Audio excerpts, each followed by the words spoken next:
یا غوث اعظم مستقیم کے نمن ہے، یا ابو بکر یا عمر یا علی یا عثمان انہن کے جڑے چمن نمن ہے وہ جیکیاں وہ اہل سنت و جماعت نہ ہیں۔ یہ مختصر چند کلمات سندھی زبان میں عرض کیا اور یہ بغیر عرض کیا تا میڈیا تائیں جو کو اساں جو پیغام ملے لائق سب احترام حضرات علماء کرام و مشائخ و زعماء ملت و عوام اہل سنت، السلام علیکم ورحمۃ اللہ تعالی وبرکاتہ۔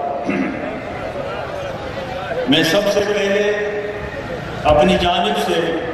اور مرکزی جماعت اہل سنت پاکستان سندھ کی جانب سے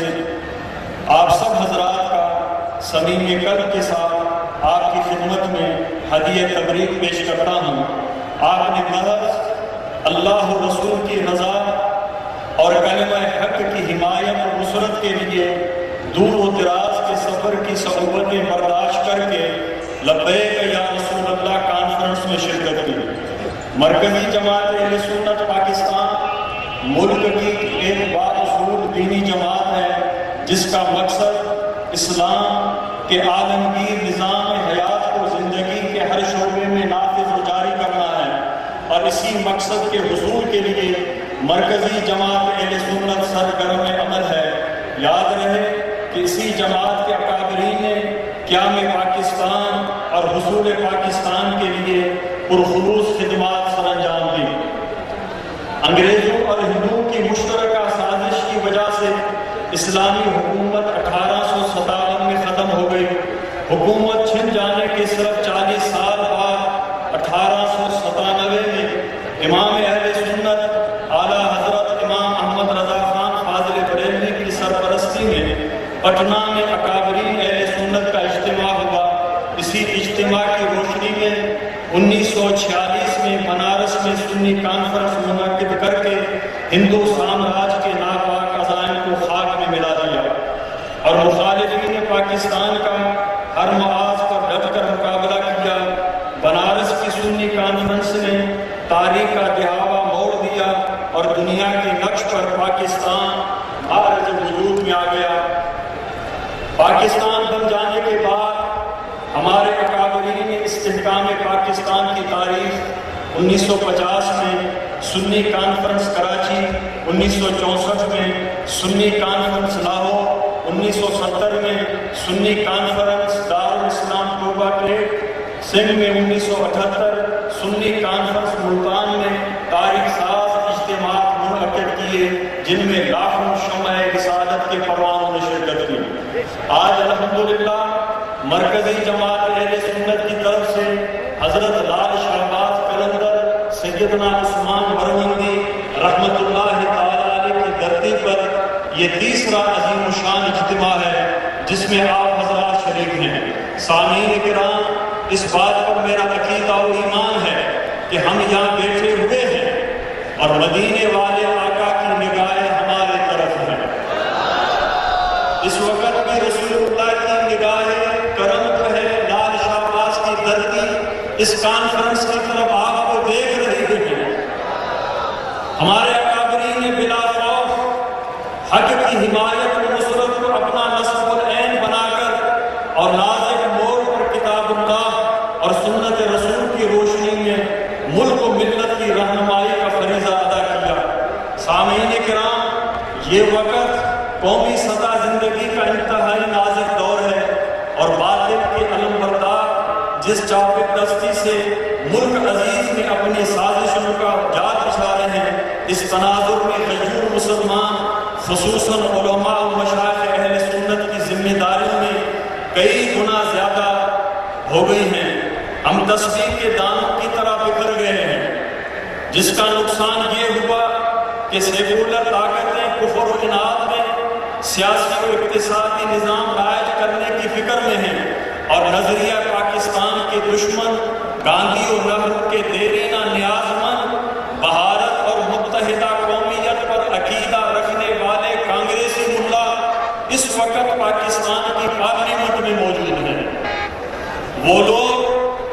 جن کے اکابرین نے، جن کے بڑوں نے پاکستان کی تاریخی مخالفت کی تھی، آج وہ پارلیمنٹ میں بیٹھے ہوئے ہیں، یہی ملا فضل الرحمان جنہوں نے بار بار اپنی تقریروں میں کہا کہ الحمدللہ ہمارے اکابرین اس پاکستان کی بنانے کے گناہ میں شریک نہ تھے۔ یہی ملا فضل الرحمان جو اپنے اکابرین کی صفائی یوں بیان کرتا ہے کہ ہمارے اکابرین ملک کے پاکستان کے بنانے کی ناپاک تاریخ میں شریک نہ تھے، تو وہی ملا آج پارلیمنٹ میں اپوزیشن سے بیٹھ کر لیڈری جو ہے وہ کر رہا ہے۔ تو عرض کرنے کا یہ مقصد ہے، ہمارا یہ دعویٰ ہے حکومت پاکستان سے کہ اہل سنت و جماعت 90% ہیں، اس کے باوجود ملک کے اعلیٰ عہدوں پر پاکستان کے مخالفین برقرار ہیں۔ دوسری طرف فوج کا محکمہ ہے، فوج کا محکمہ جہاد فی سبیل اللہ کی بنیاد پر وجود میں آیا، لیکن افسوس کہ فوج کے کلیدی عہدوں پر قادیانی افسران برجمع ہیں۔ یاد رہے کہ قادیانی جہاد کو حرام سمجھتے ہیں۔ ہمارا ایمان ہے کہ اولیاء اللہ کی مزارات رشد و ہدایت کا منبع ہیں، اور یہ ہماری نظریاتی سرحدیں ہیں۔ اب صورتحال یہاں تک پہنچ گئی ہے کہ خود کش بمبار اولیاء اللہ کی مزارات کو بھی نشانہ بنا رہے ہیں۔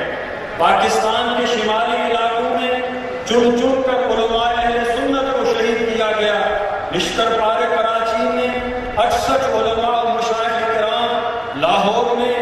ڈاکٹر سرفراز نعیمی کو شہید کیا گیا، بلوچستان میں مولانا افتخار احمد حبیبی کو شہید کیا گیا، لیکن ابھی تک ہم بیدار نہیں ہوئے۔ اس وقت مدار اہل سنت کی تعداد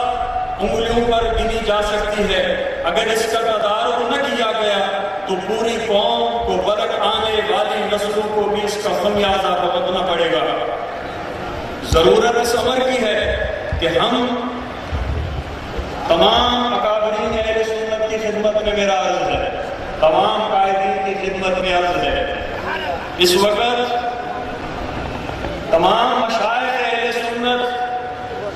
تمام علماء اہل سنت اسٹیج پر تشریف فرمائیں کی خدمت میں ضرورت اس امر کی ہے ہم اپنے تمام تر اختلافات کو بلا کر متحد ہو جائیں، تمام تر اختلافات کو بلا کر متحد ہو جائیں، باطل پرستوں کے عزائم کو خاک میں ملا دیں، اور یہ عہد کریں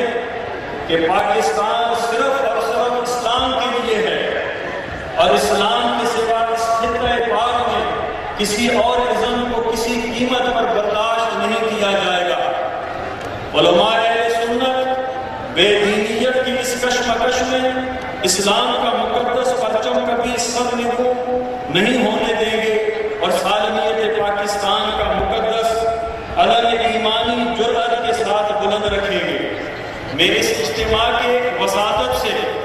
آپ تمام حضرات اور علماء اور مشائخ کی تائید اور حمایت سے بصد خلوص و احترام عرض کروں گا کہ خدا خاص کر کے علماء اور مشائخ کی خدمت میں کہ خدا متاع کارواں لٹ رہا ہے، بیدار ہو جائیں، بیدار ہو جائیں، بیدار ہو جائیں، اپنی خانقاہوں اور مساجد سے نکل کر اتفاق و اتحاد کے ساتھ ایک پلیٹ فارم پر جمع ہو کر قومی اور صوبائی پارلیمنٹ میں اپنے علماء، زعماء اور مشائخ اہل سنت کو پارلیمنٹ پہنچانے کی کوشش کریں۔ یہ یاد رکھیں، اب اس وقت اگر دیکھا جائے وزیر اعظم بھی اہل سنت یا رسول اللہ کہنے والا ہے، اکثریت حکومت میں سب اہل سنت و جماعت ہے، لیکن افسوس یہ ایک